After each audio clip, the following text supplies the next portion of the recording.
Assalamualaikum warahmatullahi wabarakatuh. Kita kembali di Bincang Literasi dari saya, host yang paling gaya se-Indonesia. Wah, saya sendiri Juosan dan tentunya ada host kita yang cantik cerita, ada Anissa Khairunisa. Dan tentunya ada bintang tamu kita yang sangat keren di malam ini, friend. Friend ini kan anak muda. Ini ada Pak Musyid, ya, jadi owner Azian Mitra Media. Terima kasih Mas Iksan dan Mbak Nisa. Selamat datang di Azian Mitra Media. Selamat malam Pak Musyid. Selamat malam Mas Josan. Oke, siap malam. Wah, ini siap. Gimana Pak kabarnya? Alhamdulillah. Ini hujan-hujan ini kita akan sedikit menggorek-gorek deklarasi. Nah, di sini kita ada Azian Mitra Media, publishing dan printing. Oke, kita langsung tanya langsung atau gimana Pak? Ya, silakan. Oke. Nah, ini boleh aja tenang dulu Pak, tenang dulu. Oke, ya. Terima kasih. Assalamualaikum warahmatullahi wabarakatuh. Waalaikumsalam warahmatullahi wabarakatuh. Nama saya Muhammad Mursyid, sering disapa dengan Mursyid. Saya di sini selaku owner dari Azian Mitra Media, salah satu penerbit indie yang ada di Yogyakarta, tepatnya di daerah Pleret, Kauman RT 4 Pleret, Bantul.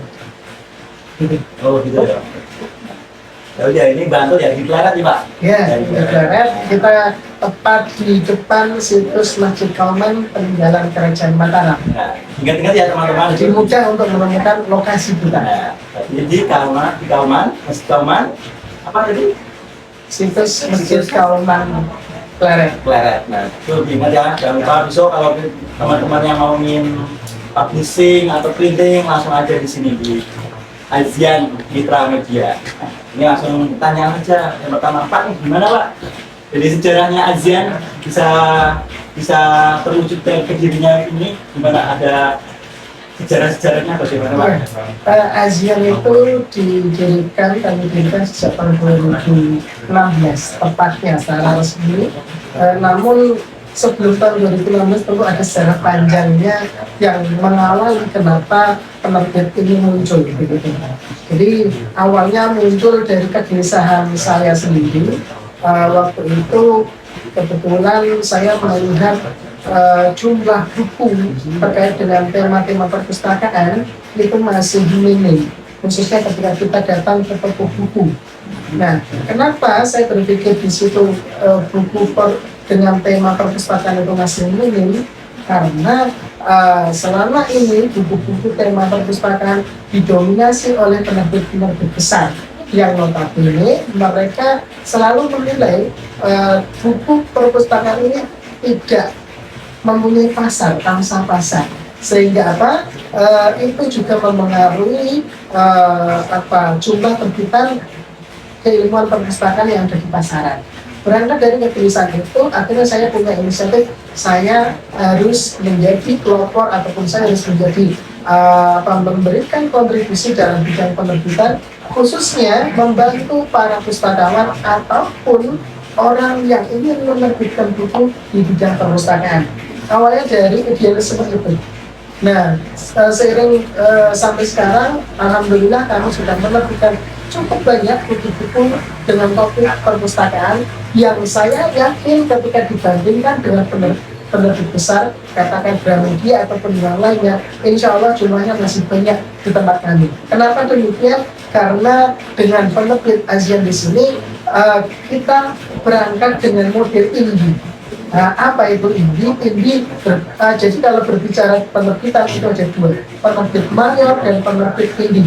Nah, penerbit mayor itu adalah mereka penerbit besar yang selalu melihat naskah itu mempunyai potensi pasar bagus apa tidak. Jadi kalau pangsa pasar bagus, naskah itu akan diterbitkan. Tapi kalau tidak akan diterbitkan. Nah, topik perpustakaan ini masuk kategori pangsa pasar yang lemah. Nah, padahal di satu sisi banyak kalangan pustakawan, akademisi di bidang perpustakaan, khususnya dosen, itu yang sebenarnya punya banyak naskah tapi tidak bisa diterbitkan.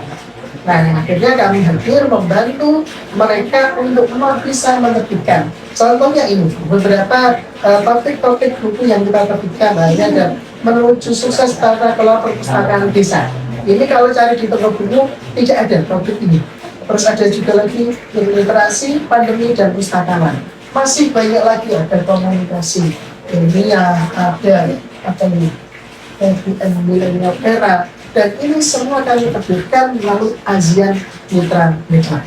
Hal ini jadi idealisme ini ya Pak ya? Iya. Ini dari mati khusus, ASEAN ini mati khusus perpustakaan atau gimana? Awalnya demikian. Demikian. Awalnya kami memang ingin membantu rekan-rekan di bidang perpustakaan untuk bisa menerbitkan karyanya. Jadi mulainya dari situ. Nah, semakin kesini ternyata kebutuhan penerbitan itu ternyata masih sangat banyak. Nah, akhirnya kita pun membuka peluang itu untuk secara umum. Jadi misalkan ada guru, ada dosen yang tidak harus dari lingkup perpustakaan, itu mau menerbitkan, bisa kami bantu. Nah, begitu. Jadi awalnya memang dari keresahan pribadi, terus akhirnya kita berangkat dari situ, terus kita bisa memberikan manfaat untuk orang lain. Nah, satu lagi, dulu saya belajar menulis, Mas. Jadi kita belajar menulis, terus setelah bisa belajar menulis, kita kebetulan mempunyai kesempatan untuk memberikan pelatihan, memberikan atau bisa mengajak masyarakat, baik itu juga siswa, mahasiswa, guru, dan apapun itu, kita ajak untuk bisa menghasilkan karya. Nah, ketika mereka sudah punya karya, mereka kadang bertanya, Pak, bagaimana saya bisa menerbitkan karya saya? Nah, ini menjadi PR. Kalau begitu, saya juga harus punya lembaga ataupun penerbitan yang bisa memadai ini. Sehingga ketika dia mengundang saya dalam forum pelatihan kepenulisan, saya sudah punya wadah. Jadi tidak perlu bingung, saya sudah punya penerbit, yuk kita buktikan di tempat saya saja. Nah, begitu. Berarti dulu Pak, maksudnya backgroundnya dulu penulis, Iya, kebetulan sejak saya mahasiswa itu sering menulis di koran. Iya, saya background saya adalah dari prodi ilmu perpustakaan. Jadi dulu saya mahasiswa perpustakaan, terus saya suka nulis di koran, dan itu terus berlanjut sehingga kami kebetulan punya kesempatan untuk berbagi. Nah, spirit itu yang mendorong juga saya untuk mendirikan penerbitan ini. Begitu kurang lebih ceritanya. Jadi dari idealisme keresahan ya teman-teman. Iya, betul. Bisa Pak Mursyid ini dari ASEAN bisa mementingkan masyarakat bermanfaat, artinya buat bermanfaat kali kita mempunyai idealisme yang baik, baru insya Allah lah kita akan memberikan manfaat-manfaat dari masyarakat maupun apapun masa ini. Ya. Dan sekarang pun buku-buku tema perpustakaan yang ada di tempat kami itu sudah puluhan lebih, mungkin ada 20-an lebih yang sudah kami terbitkan dengan topik perpustakaan. Lanjut. Oke, tadi sudah dijelaskan ya teman-teman dari ASEAN Mitra Media. Masih ingat nggak Pak, Pak ASEAN itu pertama kali menerbitkan apa? Pertama kali dulu? Buku yang pertama kali ini saya terbitkan judulnya kalau tidak salah terkait dengan literasi digital. Nah, literasi digital yang kebetulan itu juga ditulis oleh teman-teman mahasiswa dari pasca sarjana Universitas Jakarta. Nah, masih terkait dengan topik perpustakaan. Tapi sebenarnya begini Mas, sebelum saya mendirikan penerbit ini, dulu saya itu apa istilahnya? Broker dalam artian saya bukan menggunakan nama saya, awalnya menggunakan penerbit lain. Nah, dari situ terus akhirnya ya kalau lama kelamaan yang besar bukan saya tapi penerbit yang saya pakai. Nah, dari situ untuk saya juga harus punya penerbit sendiri. Nah, ASEAN ini yang pertama kali terbitkan itu buku literasi digital. Terus semakin berkembang, banyak ada buku saya sendiri juga ada judulnya pemberdayaan masyarakat berbasis literasi. Terus yang tadi saya contohkan yang ini baru 4 ada berapa ini? 5, banyak sekali. ASEAN karyanya. Ini aja yang tema perpustakaan yang kebetulan tadi saya cari ketemu, yang tidak ketemu banyak. Ada yang terkait dengan naskah kuno, ini yang masih dalam draft, yang nunggu SBM turun itu ada yang judulnya lokal konten. Lokal konten itu terkait dengan koleksi-koleksi internal perpustakaan yang kadang disimpan di depository. Nah itu. Ada juga preservasi naskah kuno, ada banyak sekali. Nah selain itu, ini juga ada dua buku yang kebetulan ini produk dari pelatihan kita. Jadi kita memberikan pelatihan kepada para penulis muda. Ini kebetulan ditulis oleh siswa tingkat SMP sekota Yogyakarta. Nah, kita memberikan pelatihan kepada mereka, hasil karyanya diterbitkan menjadi sebuah buku. Nah, yang seperti ini banyak. Nah, yang seperti ini juga banyak. Jadi kita memang awalnya punya idealisme untuk membantu munculnya literatur di bidang perpustakaan, tapi juga bisa menguatkan spirit literasi, bisa membantu para generasi muda untuk berani menuliskan karya mereka. Begitu. Sebenarnya ya dari teman-teman yang menulis ini atau apa, daripada kita terus tidak diterbitkan ada sesuatu yang entah aku punya. Ya betul. Karena menulis itu abadi. Abadi. Dan usia tulisan nanti akan lebih lama daripada usia kita. Kita paling lama mungkin 60-70 tahun. Tapi dengan tulisan kita bisa berusia 100, bahkan mungkin berapa abad yang akan datang. Contohnya sudah banyak kan, Bung Karno, Al-Ghazali, siapapun itu. Kita tidak pernah ketemu, tapi kita bisa mendapatkan manfaat ilmunya dengan lewat apa? Lewat tulisan, lewat karya. Itu spirit yang kita jaga. Kita ikut berpartisipasi dalam menumbuhkan semangat literasi di sekitar kita, dan semoga itu bisa nanti berdampak secara global. Azian, terutama buat Azian Putra Media. Gue langsung bertanya dulu dari Mbak Nisa. Selanjutnya mengenai pengelolaannya, apakah Pak Wasit mengelola sendiri atau ada tim? Ya, untuk saat ini pengelolaannya masih masih tersentral pada saya. Jadi begini, Pak, Asia ini kita kelola karena memang skupnya masih kecil, belum tumbuh menjadi penerbangan besar, maka pengelolanya masih secara mandiri. Nah, tapi kita sering memberdayakan atau kita bisa sering menggunakan jasa outsourcing. Outsourcing maksudnya gimana? Kita setiap kali ada project, dan begini, ketika buku itu proses penerbitan buku itu kan melalui proses layouting, ada editing, dan desain cover. Nah, kita tidak punya karyawan, kita tidak harus mempunyai karyawan. Karena apa? Kita bisa menggunakan jasa di luar kita. Nah, jadi saya sering menggunakan jasa dari luar, misalkan layout, saya lempar kemana. Jadi layouter saya bisa dari Ponorogo, bisa dari Surabaya, bisa dari Depok, dari manapun. Termasuk juga editing saya. Dan mereka tidak harus berkantor di sini, dan mereka juga tidak terikat dengan kami pun juga tidak terikat dengan mereka. Jadi kita modelnya seperti itu. Pola ini tentu sangat berbeda dengan beberapa penerbit besar yang memang mereka punya kantor, lalu proses produksinya semuanya ada di kantor tersebut. Nah, kita tidak menggunakan konsep itu. Kita berpikiran zaman sudah modern, sudah serba teknologi, sudah ada internet. Nah, kita memanfaatkan internet. Kantornya mana? Ya rumah ini. Selain rumah ini, apakah ada alat bantu lain? Ada. Berupa apa? Berupa website. Website itu adalah kantor online kita.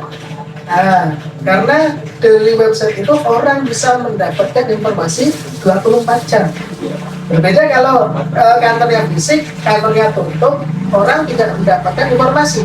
Tapi lewat website ataupun media sosial, mereka akan tetap mendapatkan informasi kapanpun dia mengakses. Nah, begitu.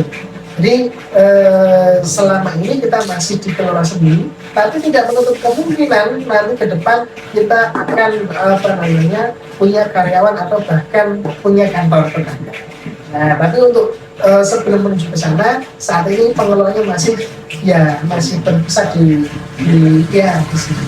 Industri ya, masuk industri mana Pak? Iya, bisa home industri. Kita masuknya masih UMKM. UMKM. Ya, masih UMKM. UMKM. Itu masih rumahan dan kita kalau sering orang tanya begini, kerja itu kadang harus keluar. Ya di kantor, ya saya enggak, kerjanya di rumah. Jadi kalau ada orang tanya, Pak tidak bekerja, atau Pak hari ini libur, atau Pak kapan berangkat? Nanti siang. Karena mereka beranggapan kerja itu ya harus keluar rumah. Kalau saya enggak, justru kalau saya di rumah itu bekerja. Tapi kalau keluar rumah, saya malah justru enggak bekerja. Ya kan, bisa jadi keluar rumah itu misalkan jemput anak, atau mungkin ngecek di kampus, atau mungkin ya kemana gitu. Ya, justru saya tidak bekerja, tapi kalau di rumah, nah justru saya malah bekerja. Laptop ataupun komputer, ya itu kantornya. Nah, kantor virtual, nah biasanya sekarang kantor online atau kantor virtual. Nah, begitu. Iya, semakin teknologi semakin canggih Pak. Betul, Semakin betul. canggih di era sekarang. Dan sekarang kita tidak perlu harus keluar apapun. Iya. Karena sekarang tuh, sekarang tidak semua usaha itu punya kantor atau punya lokasi, misalkan ya ruko. Tidak harus punya ruko. Semua orang bisa berjualan dari manapun, bahkan dari rumah, dari garasi gitu kan. Nah, mereka tetap bisa melakukan aktivitas usaha ini. Kita pun juga sama, kita harus punya spirit bagaimana berkreativitas saya dari rumah. Tapi saya bisa mengoperasikan usaha penerbitan ini. Dan wujudnya sampai sekarang sudah ratusan judul yang kami terbitkan sendiri, dan kami juga membantu penerbit lain yang mungkin membutuhkan jasa cetak atau jasa pracetak, karena yang seperti itu banyak, terutama penerbit-penerbit dari luar Jawa. Jadi perlu teman-teman ketahui, banyak penerbit yang mereka tidak mau repot, pekerjaan dapurnya itu dilimpahkan kepada orang lain. Nah, kami yang garap. Jadi saya atau kami di sini juga sering menggarap buku dari penerbit lain. Nah, meskipun itu namanya nama mereka, nggak ada nama kami.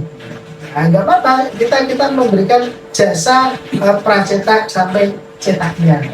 Nah, makanya yang kita lihat kalau dilihat di website itu di portal ISBN itu mungkin jumlahnya hampir 200-an. Tapi sebenarnya yang kita garap itu lebih daripada itu.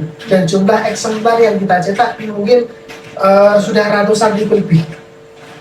Yang kelihatan banyak loh Pak. Iya, betul. Kelihatan banyak. Ya, yang tidak kelihatan banyak. Seperti sekarang, yang contohnya gitu ya, kami mengerjakan buku dari perpustakaan Bapeten. Bapeten itu yang badan nuklir. Terus ada lagi perpustakaan kemarin dari Tasik Malaya. Terus ada lagi dari kampus tertentu. Ada kampus-kampus yang penerbitnya bukan nama ASEAN, tapi jasa atau proses cetaknya di kami. Itu Di ASEAN ini Pak ada kerjasama nggak sih, atau emang ada kerjasama? Iya, ada kerjasama dengan kampus, dengan dengan pihak yang lain itu ada. Kampus itu terutama untuk penerbitan karya-karya dosen, misalkan buku ajar hasil penelitian, nah itu banyak. Jadi kita kerjasama dengan beberapa penerbit di kampus.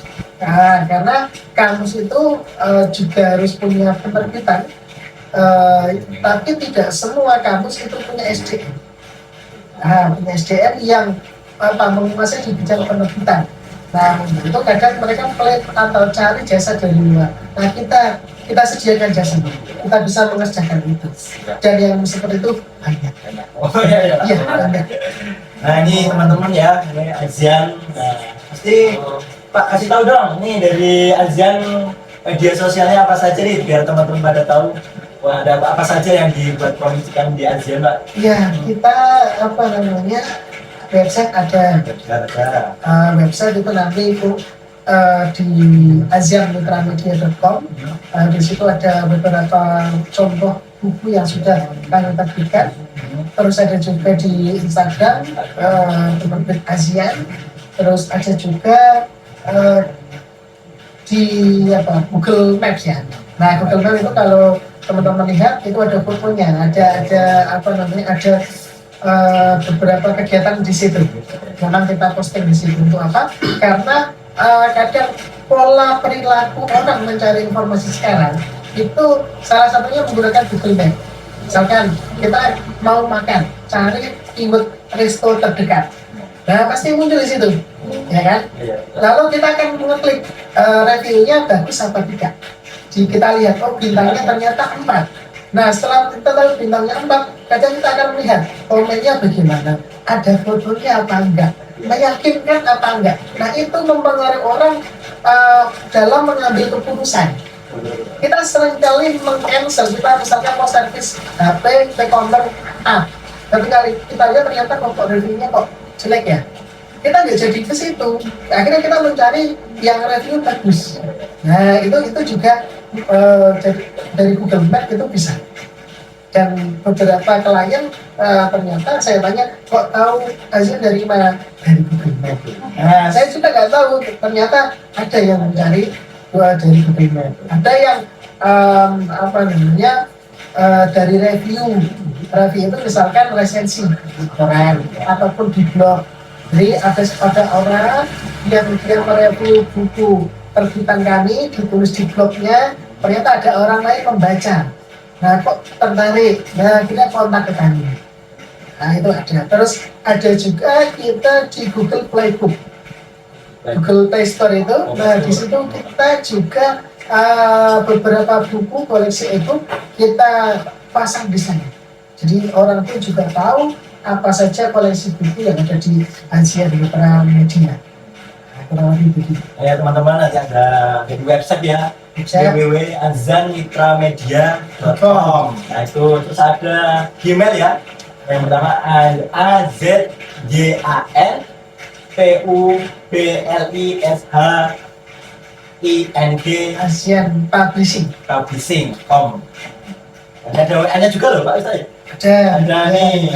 Kalau mau teman-teman yang mau WA, silakan di 085 41 522 841. Nah, ini. Wah, ini langsung ini Azian ya. Ini di sini kantornya teman-teman. Kita langsung ke kantornya Azian. Ini sesi kedua. Yuk. Terus selanjutnya mengenai langkah-langkah jika orang-orang tuh mau menerbitkan di Azian itu seperti apa, bagaimana syaratnya, Ya, sebenarnya syaratnya mudah ya. Yang pertama tentu harus punya naskah. Itu yang penting ya. Nah, kalau mau menerbitkan harus punya naskah. Kalau nggak punya naskah, bagaimana bisa kita terbitkan gitu. Nah, naskah harus punya naskah. Lalu bisa dikirimkan lewat email ke kami, nanti akan kami review. Nah, begini yang perlu saya sampaikan. Tadi saya menjelaskan ada penerbit indie dan juga penerbit mayor. Nah, perbedaannya begini, penerbit mayor itu yang membiayai proses penerbitan itu adalah penerbit. Jadi penerbit itu harus punya modal besar. Karena apa? Karena mereka harus membiayai produksi sampai juga promosi dan sebagainya. Itu ditanggung semua oleh penerbit. Nah, makanya penerbit itu harus memastikan betul-betul apakah naskah itu punya pasar nggak di masyarakat, laku nggak di masyarakat begitu. Nah, lalu bagaimana yang indie? Yang indie kebanyakan itu konsepnya adalah dibiayai oleh penulisnya. Jadi misalkan Mas Ihsan mengirim naskah ke saya, begitu, ke kami. Nah, dia sebagai penulis biasa harus menyediakan sejumlah uang untuk membiayai produksi cetaknya. Nah, begitu. Lalu penerbitnya apa yang dilakukan penerbit? Penerbit menyediakan jasa pengurusan SBN, jasa layout, jasa editing sampai dengan jasa desain cover sampai cetaknya. Lalu kalau begitu penulis dirugikan? Oh enggak. Kenapa tidak dirugikan? Begini penjelasannya. Dengan penulis itu membiayai bukunya sendiri, mereka punya otoritas atau dia punya wewenang khusus dalam menentukan harga buku. Nah, ketika misalkan harga cetak, harga produksi sebuah buku misalkan, itu harga produksinya 30.000. Nah, Mas Iksan ini bisa menjual dengan nilai 50.000. Artinya ada berapa? Margin 20.000. Ya kan? Nah, margin 20.000 itu akan diterima Mas Iksan langsung saat buku itu laku, terjual. Berbeda dengan penerbit mayor yang satunya. Penerbit mayor itu penulis mendapatkan royalti. Royaltinya 5-10%. Dan itu akan diberikan ketika nanti per 6 bulan, per semester. Nah, jadi harus menunggu. Kalau kita menerbitkan di penerbit mayor, kita harus menunggu kurang lebih 6 bulan untuk mendapatkan royalti. Dan selama 6 bulan itu kita tidak bisa memastikan berapa banyak jumlah buku yang terjual. Jadi kita tidak bisa membayangkan royalti kita akan berapa. Nah, jadi itu yang pertama. Terus yang kedua, penerbit indie ini sebenarnya cocok bagi mereka yang punya idealisme ataupun sedang proses menulis begitu, proses belajar. Nah, ini sebenarnya cocok sebelum mereka mencoba ke penerbit mayor. Nah, gitu. Tapi kan keluar modal, ya, yang namanya modal ataupun biaya itu sesuatu yang lumrah sebenarnya. Nah, karena kita mau berkarya, kita harus berani berani berkarya, berani dikritik, termasuk juga biaya produksi bukunya. Tapi apakah harus seperti itu? Sebenarnya tidak juga. Kita punya konsep lain, misalkan naskah itu bagus, kita bisa mensupport begini. Kita yuk promo open pre-order. Jadi naskahnya sudah ada, kita siapkan bahan promosinya, terus mulai dari flyer, nah nanti harganya berapa, kita share ke medsos, dan juga penulisnya akan meng-share ke medsos. Nah nanti dengan batas tertentu, katakan 1 bulan, itu ada berapa pemesan. Nah kita akan mencetak sesuai dengan pesanan itu. Berarti kayak kita mau bikin kaos teman-teman. Betul. Sebelum dicetak, berarti kita ibaratnya sudah punya listnya, daftarnya siapa yang akan mau membeli. Nah, begitu. Dengan demikian ini kita tahu berapa jumlah yang harus kita produksi. Dan banyak penulis yang merasa terbantu. Karena ketika mereka lari ke penerbit besar, seringnya ada penolakan.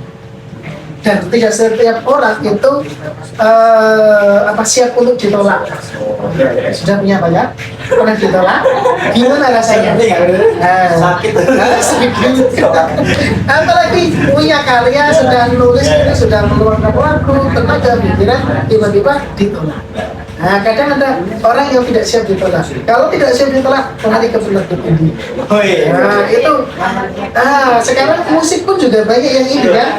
Dan peluangnya juga sama sekarang. Asalkan kualitasnya bagus, ada pasarnya, pasti punya jalan sendiri. Ya kan? Musik dong contohnya. Begitu pun juga dengan buku. Karena apa? Karena begini. Setiap karya, setiap buku itu punya jalannya masing-masing atau punya nasibnya masing-masing. Jadi tidak usah berpikir buku ini nanti akan laku berapa. Sudah, yang penting nulis terbuka, nanti punya takdirnya atau punya jalannya. Setiap buku pasti akan mempunyai pembaca yang tepat, akan menemukan pembacanya. Gitu. Apakah nanti pembacanya datang bulan ini, ataukah bulan depan, ataukah tahun depan, tapi insya Allah ada pembacanya. Yang penting adalah berkarya dulu. Ya Mungkin. apapun lah ini Pak ya, karya apapun ya, ini dari buku atau musik ya seperti ini Pak ya. Iya. Gitu. Jadi ada proses lah, semua itu ada Betul. proses tidak kita langsung wah jadi laku atau apa, yang penting kita berkarya dulu, terus kita ya itu berkarya dulu lah, apapunnya itu apapun yang dilakukan, yang penting kita berkarya semangat dan usaha hasilnya nantilah. Iya, hasil itu bonus. Bonus ya. Nah, yang penting prosesnya. Proses, nah. Nah, yang penting prosesnya. Tapi Pak itu kalau di seperti Pak dari ASEAN itu kan ada kendala nggak? Oh, kendala tentu banyak. Banyak. Kendalanya misalkan dari sisi SDM ya. Iya. SDM sih artinya begini, ada momentum atau ada fase di mana misalkan orderan itu over capacity. Nah, kita kan seringnya menggunakan jasa outsourcing. Jasa kita lempar keluar gitu kan. Nah, ketika kita lempar keluar itu kan kita tidak tahu, mungkin orang itu juga punya garapan dari penerbit yang lain. Nah, sehingga mereka pun juga punya beban untuk misalkan layout gitu kan. Layout itu dari kita ada, terus dari penerbit yang lain ada, itu kan tidak bisa cepat. Nah, kadang ini menjadi kendala. Nah, terus kendala yang lain tentu promosi sebenarnya masih menjadi kendala kami. Masih ya Pak? Iya, masih. Karena adminnya belum ada. Nah, adminnya belum ada. Ya betul admin nih. Adminnya belum ada. Jadi orang medsosnya yang sebenarnya belum bisa istiqomah lah bahasanya. Belum bisa istiqomah. Tapi ini di ASEAN ini bukan media sosial enggak, tapi di masyarakat dimanapun literasinya relasinya Iya, banyak. alhamdulillah kita terbantu dari kalau orang Jogja mungkin gedok tular ya, sekarang aja gedok tular gitu. Saya nggak tahu, tiba-tiba ada orang yang kontak, Pak, saya dapat dari si A, si B mau dibantu menerbitkan buku. Nah, seperti itu sering. Nah, mungkin karena saya yakin ketika kita berbuat satu kebaikan, insya Allah kebaikan itu akan mengulang. Dan setiap ada masa kami kita sebenarnya sedang membantu dia. Kalau orang itu terbantu, merasa senang, pasti itu akan menjadi promosi kita. Nah, siapa tahu nanti ada temannya yang tanya, akhirnya kita direferensi. Nah, itu juga yang marketing yang tidak kelihatan. Ya kan, yang tidak kelihatan, tapi itu terasa impact-nya. Tiba-tiba ada yang kontak gitu, sering ya. Dan kendala yang lain begitu, karena kendala yang lain bahan baku, kertas, kertas itu kan harga kertas semakin kesini semakin naik. Nah, itu juga menjadi kendala juga. Sementara bioproduksi itu juga berpengaruh pada bahan bakunya. Tapi kita ya seoptimal mungkin memberikan solusi bagaimana harga cetak itu tidak memberatkan kepada penulisnya. Jadi tetap berjalan. Janjian ya, jangan lupa kita berdiri di sini.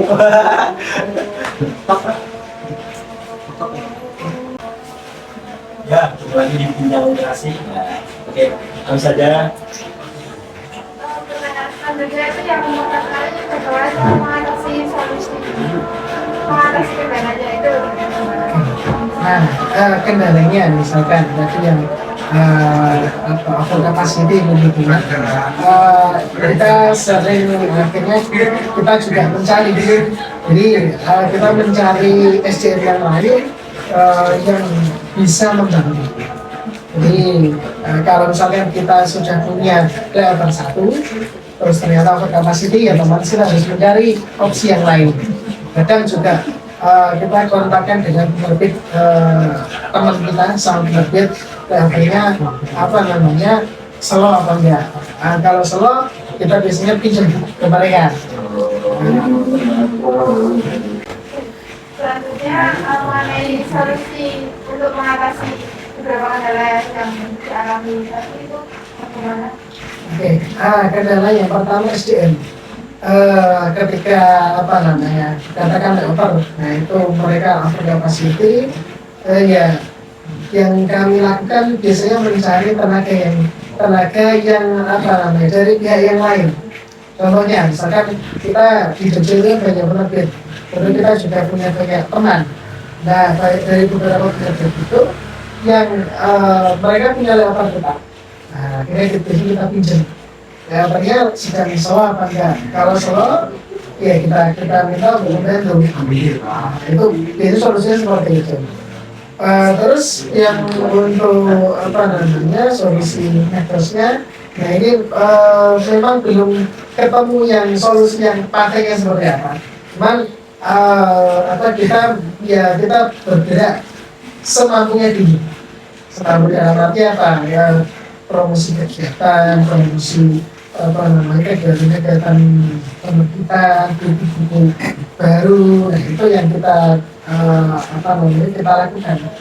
Terus promosinya juga kerjasama ya. Tadi ada salah yang belum saya sebutkan, kita kerjasama dengan salah satu vendor perpustakaan digital, pengembang perpustakaan digital di Indonesia. Dan itu menjadi sarana untuk promosi atau penjualan buku-buku elektronik di ASEAN Media. Jadi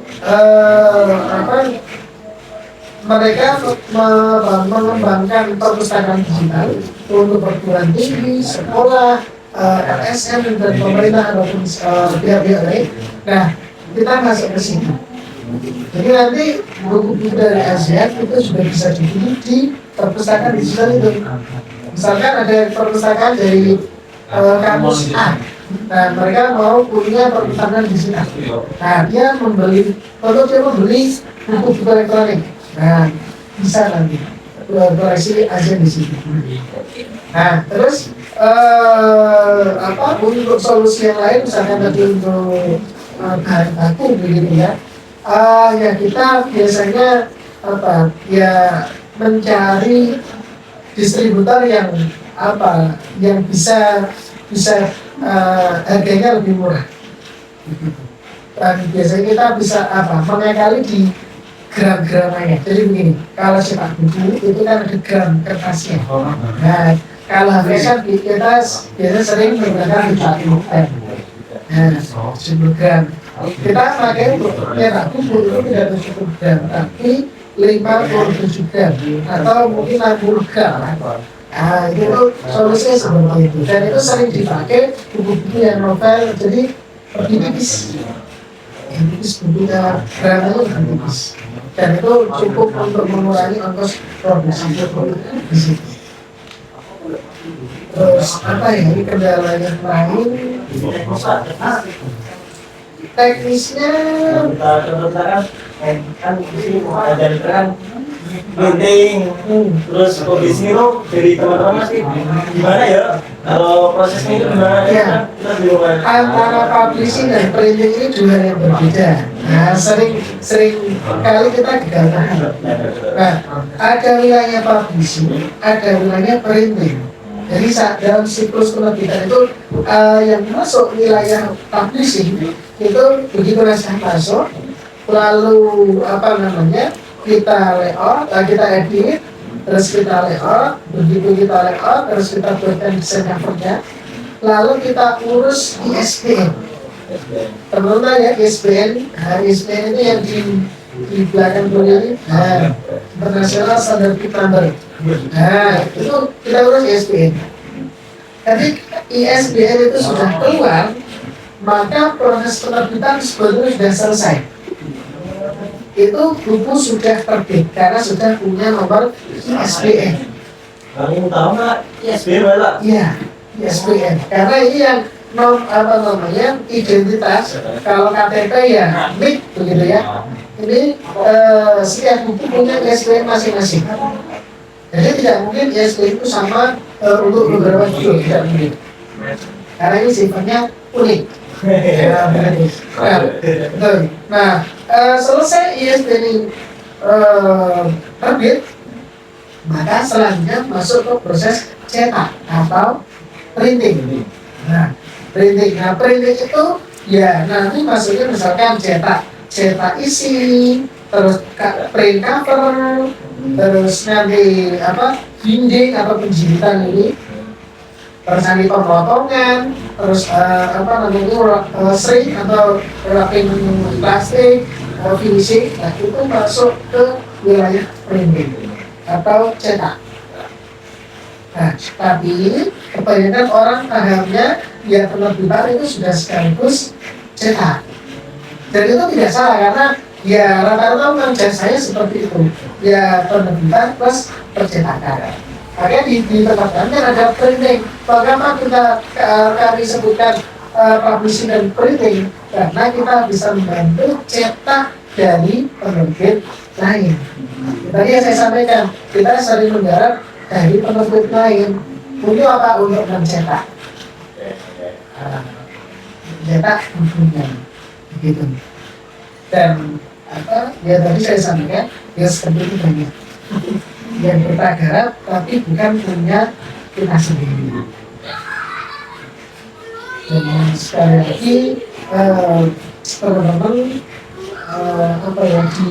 dengan adanya penerbit ini balik lagi ke idealisme awal kami ingin memberi fasilitas atau memfasilitasi para pustakawan atau pengelola perpustakaan untuk mau menerbitkan karyanya.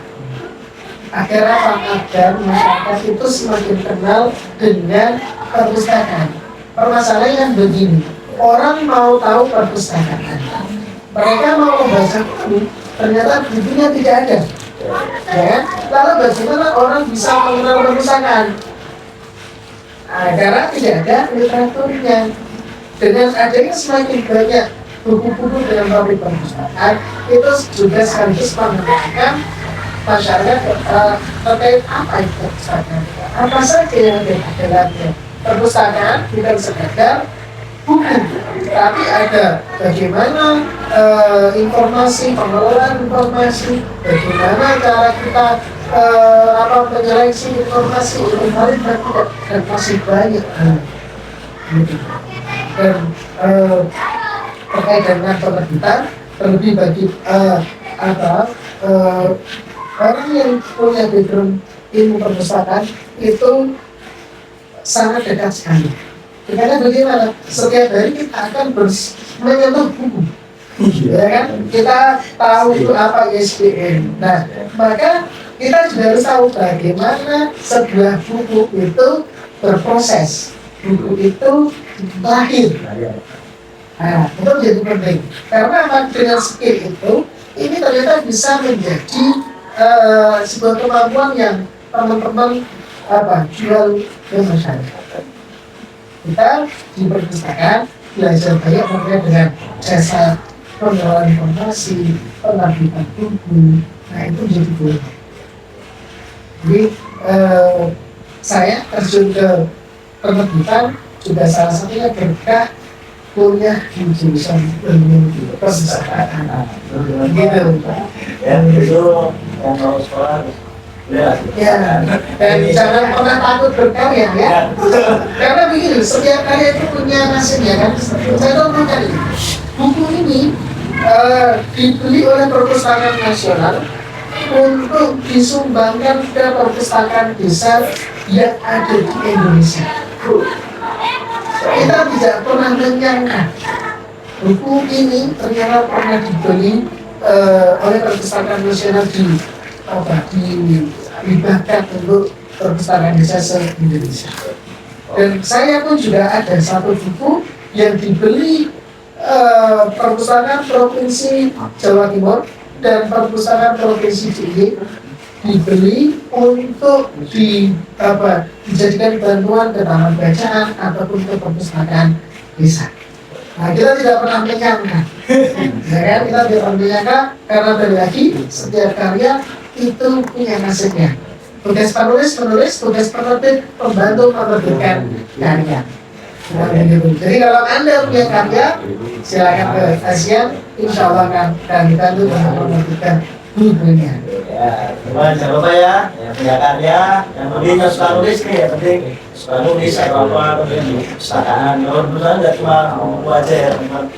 Banyak hal lagi informasi di perpustakaan, kita semakin perpustakaan biar kita bisa banyak informasi yang kita butuhkan. Ya, itu teman-teman bidang literasi ini udah berapa ini udah lama banget ini kita. Oh, baru sebentar. Besok lagi kita ada sesi-sesi yang lebih banyak lagi teman-teman. Nah, jadi jangan lupa ya, jangan lupa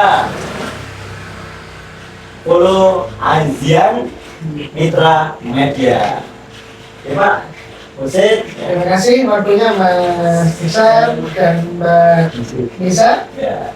Terima kasih, semoga nanti kalian juga sukses setelah lulus dari perpustakaan Amin. untuk menciptakan sesuatu yang karya yang juga bermanfaat untuk masyarakat. Terima kasih juga dari teman kita, dari Azian, Pak Musyid. Terima kasih untuk waktunya ya Pak. Sama-sama. Jangan lupa teman-teman ingat ya. Ya, jangan lupa ingatin teman-teman dari kata Pak Musyid, tetap Karya. Oke, itu saja teman-teman dari Literasi. Sampai ketemu di episode selanjutnya.